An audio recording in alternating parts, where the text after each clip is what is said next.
welcome to Rishi Academy. நம்ம today Dinamani news paper analysis பார்க்கலாம்.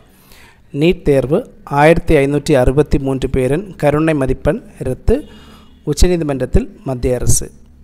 Recently நடந்து முடிஞ்ச நீட் எக்ஸாமில் 1563 பேருக்கு நேஷ்னல் டெஸ்டிங் ஏஜென்சி கிரேஸ் மார்க்கை கொடுத்துருந்தாங்க.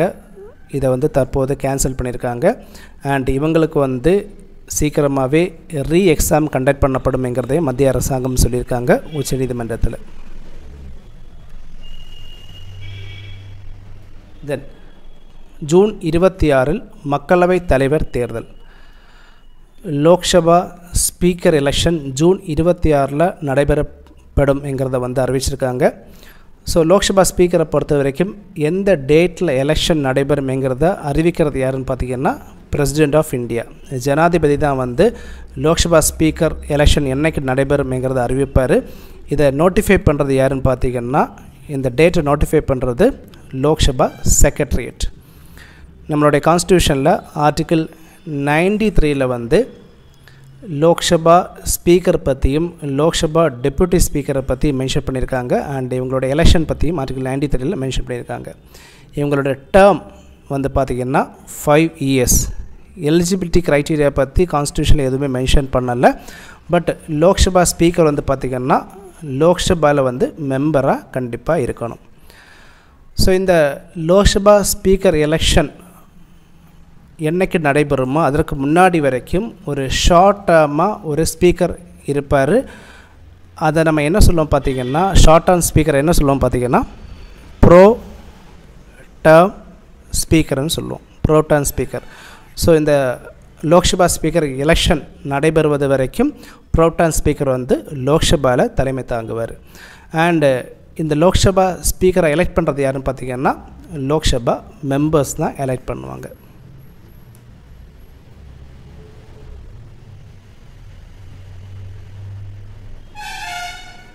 தென் பாடல்களுக்கான பதிப்புரிமை இளையராஜா உரிமை கோர முடியாது உயர்நீதிமன்றத்தில் வாதம். காப்பிரைட் ஆக்ட் 1957 கொண்டு வந்திருக்காங்க. அண்டு 2019 மட்ராஸ் ஹைகோர்ட் என்ன சொல்லியிருக்காங்க பார்த்திங்கன்னா இளையராஜாவுடைய பாடல்களுக்கு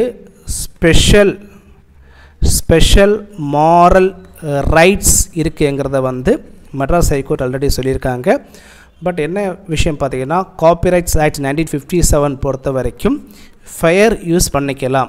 ஒருவருடைய பாடல்கள் ஒருவருடைய கண்டுபிடிக்கிற விஷயங்களுக்கு எல்லாத்துக்குமே பார்த்திங்கன்னா காப்பிரைட்ஸ் எல்லாத்துக்குமே பார்த்திங்கன்னா ஃபயர் யூஸ் பண்ணிக்கலாம். ஃபேர் யூஸ்னு சொல்லும்போது ஃபார் எக்ஸாம்பிள் இளையராஜோட பாடல்களை பார்த்திங்கன்னா நம்ம கமெண்ட் பண்ணிக்கலாம், கிரிட்டிசைஸ் பண்ணிக்கலாம், நியூஸ் ரிப்போர்ட் பண்ணிக்கலாம், டீச்சிங்காக பயன்படுத்தலாம், ஸ்காலர்ஷிப் ரிசர்ச்சுக்காக எல்லாம் பயன்படுத்திக்கலாம்.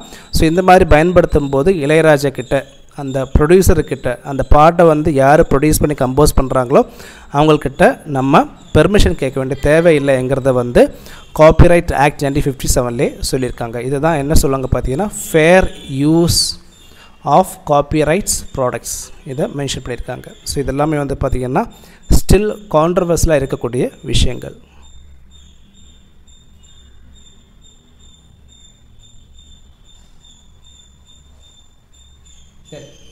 விவசாயிகளுக்கு இழப்பீட்டுத் தொகையை விரைந்து வழங்க உயர்நீதிமன்றம் உத்தரவு.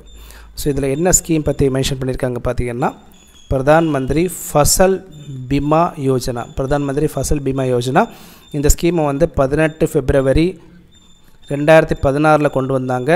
இந்த ஸ்கீம் பிரகாரம் பார்த்திங்கன்னா விவசாயிகளுக்கு லோ ப்ரீமியம் ரேட்டில் இன்சூரன்ஸ் ப்ரொவைட் பண்ணுறாங்க. கேரிஃப் க்ராப்ஸுக்கு 2% ப்ரீமியம், ராபி க்ராப்புக்கு பார்த்திங்கன்னா 1.5% ப்ரீமியம். ஸோ குறைஞ்ச ப்ரீமியமில் இன்சூரன்ஸ் ப்ரொவைட் பண்ணுறாங்க. இதில் என்ன இஷ்யூ பார்த்திங்கன்னா நிறைய விவசாயிகளுக்கு ஸ்டில் அந்த இன்சூரன்ஸ் கவர் கொடுக்காமலே இருக்கிறதா நம்ம பார்க்குறோம். இந்த சிச்சுவேஷனில் பார்த்திங்கன்னா விவசாயிகளுக்கு இழப்பீட்டு தொகையை விரைந்து வழங்க உயர்நீதிமன்றம் உத்தரவு பிறப்பிச்சிருக்காங்க. தென் எடிட்டோரியல் பேஜ். உள்ளாட்சி அமைப்புகளுக்கு நிதி உருவாக்கும் சுதந்திரம் ரொம்ப important. So financial powers panchayat Raj முனிசிபாலிட்டிக்கெல்லாம் அதிகம் கிடையாது. ஃபினான்ஷியல் பவர்ஸை பொறுத்த வரைக்கும், அதாவது டேக்ஸ் விதிக்கிறத பொறுத்த வரைக்கும் பார்த்திங்கன்னா ரொம்ப கம்மியான விஷயத்துக்கு தான் டேக்ஸ் இம்போஸ் பண்ணுறதுக்கான அதிகாரம் பஞ்சாயத்து ராஜுக்கு இருக்குது, உள்ளாட்சி அமைப்புகளுக்கு இருக்குது. எஸ்பெஷலி வந்து பார்த்திங்கன்னா property tax, professional tax, water tax, sewage tax, இந்த மாதிரி சின்ன சின்ன விஷயங்களுக்கு மட்டும்தான் டேக்ஸ் விதிக்கிறதுக்கான ஒரு ரைட் வந்து பஞ்சாயத்து ராஜுக்கு இருக்குது. ஸோ இதனால் வந்து பார்த்திங்கன்னா அவங்களுக்கு வந்து ஃபினான்ஸ் நிதி கிடைக்கிறது வந்து ரொம்ப கம்மியான அளவு தான் இருக்குது. அண்டு டோட்டல் நிதியை பொறுத்த வரைக்கும், டோட்டல் டேக்ஸ் ஷேரிங்கை பொறுத்த வரைக்கும் பார்த்திங்கன்னா சென்ட்ரல் கவர்மெண்ட்டுக்கு 58% கிடைக்கிது, ஸ்டேட் கவர்மெண்ட்டுக்கு 42% கிடைக்கிது. இது according to 15th finance commission. So தற்போது வந்து பார்த்திங்கன்னா 16th ஃபினான்ஸ் கமிஷன் கொண்டு வந்திருக்காங்க அண்டர் சேர்மன் பனகாரியா. இவங்களோட டேர்ம் வந்து பார்த்திங்கன்னா ஆல்ரெடி இவங்களுக்கு வந்து ரெக்கமெண்டேஷன் கொடுக்கறதுக்கு மத்திய அரசாங்கம் சொல்லிட்டாங்க. இவங்களுடைய காலகட்டம் வந்து எப்போ தொடங்குது பார்த்திங்கன்னா 1 ஏப்ரல் 2026 முதல் 16th ஃபினான்ஸ் கமிஷன் இம்ப்ளிமெண்ட் ஆக தொடங்குது. ஸோ இதில் என்ன சொல்லியிருக்காங்க பார்த்திங்கன்னா 16th ஃபினான்ஸ் கமிஷன் வந்து கண்டிப்பாக பஞ்சாயத்து ராஜுக்கு அதிக டேக்ஸ் கிடைக்கிறது மாதிரி, அதிக டேக்ஸ் இம்போஸ் பண்ணுறது மாதிரி விஷயங்களை கொண்டு வரணும். அண்ட் அதே மாதிரி அதிக நிதி கிடைக்கிறது மாதிரி விஷயங்களை வந்து 16th ஃபினான்ஸ் கமிஷனில் கொண்டு வரணுங்கிறத வந்து இந்த எடிட்டோரியல் பேஜில் சொல்லியிருக்காங்க.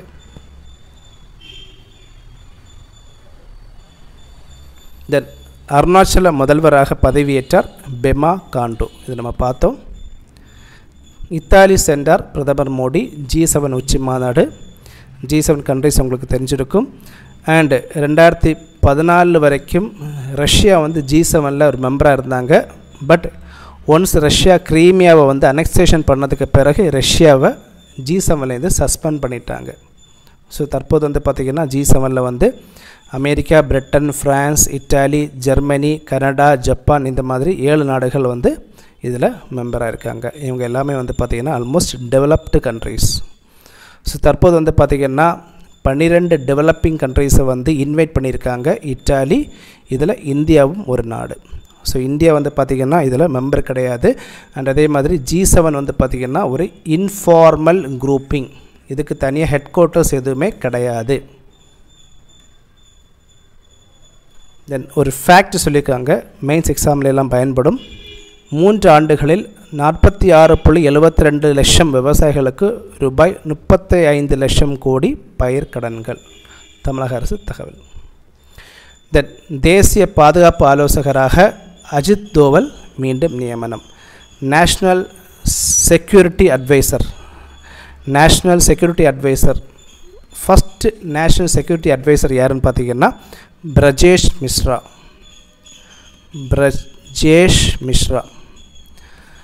இந்தியாவில் வந்து பார்த்திங்கன்னா 1998 நேஷ்னல் செக்யூரிட்டி கவுன்சில் கொண்டு வந்தாங்க. நேஷ்னல் செக்யூரிட்டி கவுன்சிலில் ஒரு மெம்பர் தான் இந்த நேஷ்னல் செக்யூரிட்டி அட்வைசர். இந்த நேஷ்னல் செக்யூரிட்டி கவுன்சில் என்ன பண்ணுவாங்க பார்த்திங்கன்னா இந்தியாவுடைய நேஷ்னல் செக்யூரிட்டி ரிலேட்டடான இன்ஃபர்மேஷன்ஸ் எல்லாமே வந்து பிரைம் மினிஸ்டர் ஆஃபீஸுக்கு இன்ஃபர்மேஷன் கொடுப்பாங்க அண்ட் பிரைம் மினிஸ்டர் ஆஃபீஸுக்கு அட்வைஸ் பண்ணுவாங்க. செக்யூரிட்டி ரிலேட்டடான விஷயங்கள் எல்லாத்துக்குமே வந்து பிரைம் மினிஸ்டர் ஆஃபீஸுக்கு அட்வைஸ் பண்ணக்கூடிய ஒரு குரூப்பு தான் நேஷ்னல் செக்யூரிட்டி கவுன்சில். இதை வந்து 1998 கொண்டு வந்தாங்க. இந்த நேஷ்னல் செக்யூரிட்டி கவுன்சிலோடைய சேர்பர்சன் யாருன்னு பார்த்தீங்கன்னா பிரைம் மினிஸ்டர். நேஷ்னல் செக்யூரிட்டி கவுன்சிலோடைய சேர்பர்சன் பிரைம் மினிஸ்டர்.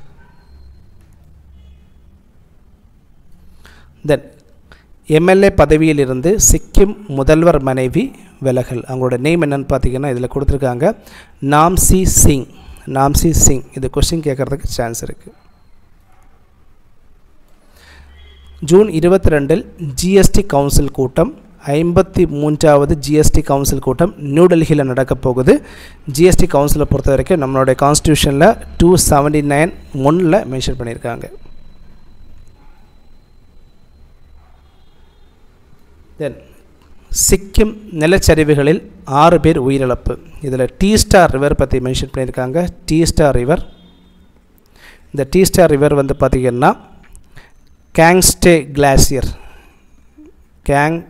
கிளாசியர்லேருந்து ஒரிஜினேட் ஆகுது. இது வந்து பிரம்மபுத்திரா ரிவருடைய ஒரு ரைட் பேங்க் ட்ரிபியூட்ரி. சிக்கிமில் ஃப்ளோ ஆகக்கூடிய ஒரு இம்பார்ட்டன்ட் ரிவர் தான் இந்த டீஸ்டார் ரிவர். இந்தியாவுக்கும் பங்களாதேஷுக்கும் டிஸ்பியூட்டாக இருக்கக்கூடிய ஒரு ரிவர் தான் பார்த்திங்கன்னா டீஸ்டா ரிவர். Sports news. உலக ஜூனியர் மகளிர் chess Divya Deshmukh champion. Divya Deshmukh champion பட்டம் வென்றிருக்காங்க. உலக ஜூனியர் மகளிர் செஸ் போட்டி குஜராத்தில் நடந்து முடிஞ்சிருக்கு. தென் அகற்றப்படுகிறது நசாயு மைதானம். நியூயார்க்கில் இருக்கக்கூடிய நசாயு மைதானம் T20 வேர்ல்டு கப்புக்காக கன்ஸ்ட்ரக்ஷன் பண்ணாங்க. இதை முற்றிலும் அகற்றப்பட போகிறதா அறிவிச்சிருக்காங்க. தென் குதிரையேற்றம் வரலாறு படைத்தார் ஸ்ருதி ஓரா. ஸ்லோவேனியாவில் நடைபெற்ற குதிரையேற்றம் போட்டியில் ஸ்ருதி ஓரா வெற்றி பெற்றிருக்காங்க. விம்பிள்டன் பரிசு தொகை ரூபாய் 534 கோடியாக அதிகரிப்பு.